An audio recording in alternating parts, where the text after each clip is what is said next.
اسی لیے قرآن مجید کہتا ہے کہ تم کو اگر دنیا میں کامیاب زندگی گزارنا ہے نا تو پیغمبر کی زندگی تمہارے لیے نمونہ عمل ہے.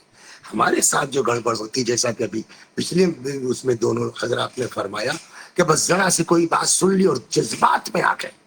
کہتے ہیں کہ مکے اور مدینے کے درمیان کچھ کانٹے دار جھاڑیاں، جس کے کانٹوں کی خصوصیت یہ تھی کہ اگر وہ کہیں چبھ جائے تو ایسی سوزش ہوتی تھی جیسے شہد کی مکھی نے ڈس لیا ہو. ایک یہودی ایسا شدید دشمن، وہ جاتا تھا وہاں سے اور کانٹے چن کے بین کے لاتا تھا. کسی کو شیخ سعدی نے بھی کہا ہے کہ در بیابان شوق کعبہ خواہی زد قدم، سرزنش ہا گر کنن خار مغیلان غم مخور. وہ جاتا تھا وہاں سے کانٹے بین کے لاتا تھا، حضرت کی راہ میں بچھا دیتا تھا. قصاب کے یہاں سے اوجھڑی لاتا تھا، اوپر چڑھ کے چاک کر کے ساری گندگی رسول اللہ پہ خالی کر دیتا تھا. ایک بار بھی حضرت نے جو ہے وہ اس کو کچھ نہیں کہا بد دعا، بلکہ ایک دن یہ ہوا کہ نہ کانٹا چبھا نہ اوجڑی اوپر سے گندگی پھینکی گئی. حضرت مسجد تشریف لائے، فرمایا آج ہمارا دوست نہیں دکھائی دیا. صحابہ کرام نے پوچھا دوست یا رسول اللہ؟ فرمایا ہاں اوجڑی والا، کانٹے والا. تو لوگوں نے کہا دوست؟ ہاں. کسی نے کہا کہ صاحب وہ بیمار ہے. پیغمبر نے فرمایا چلو پہلے جو ہے چلو اس کی عیادت کو چلتے ہیں. یہ ہے دیکھیے جس کو کہنا جذبات. اسلام جذبات کا نام نہیں ہے.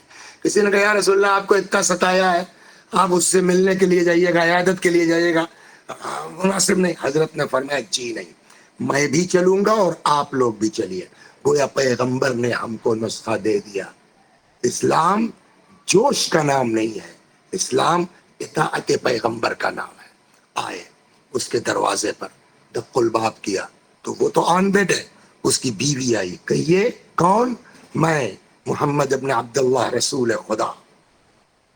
خیریت؟ تو کبھی سنا ہے تمہارے شوہر کی طبیعت خراب ہے، عیادت کے لیے آئے ہیں، معاف کرنا. ہمیں دیر میں اطلاع ملی ورنہ اور پہلے آتے. وہ ہکا بکا، میرے شوہر نے ان کو اتنا ستایا اور یہ آ گئے الٹا ان کی عیادت کے لیے.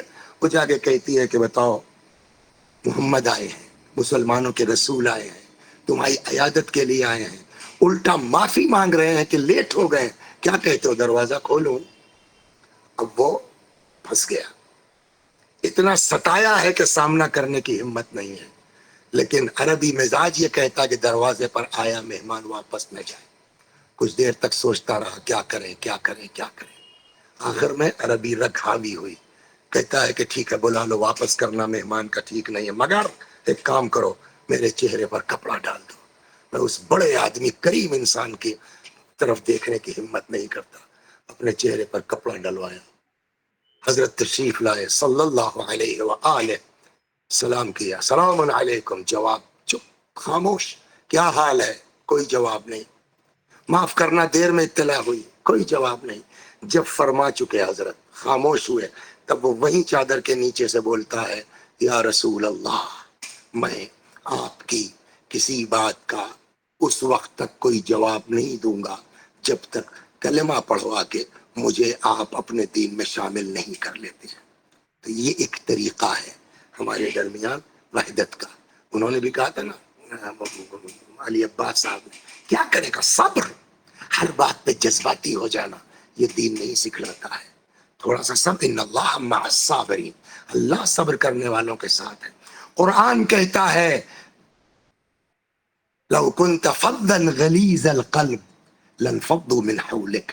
یا رسول اللہ اگر آپ تندخو ہوتے، سخت مزاج ہوتے، ایک آپ کے پاس نہ ٹکتا.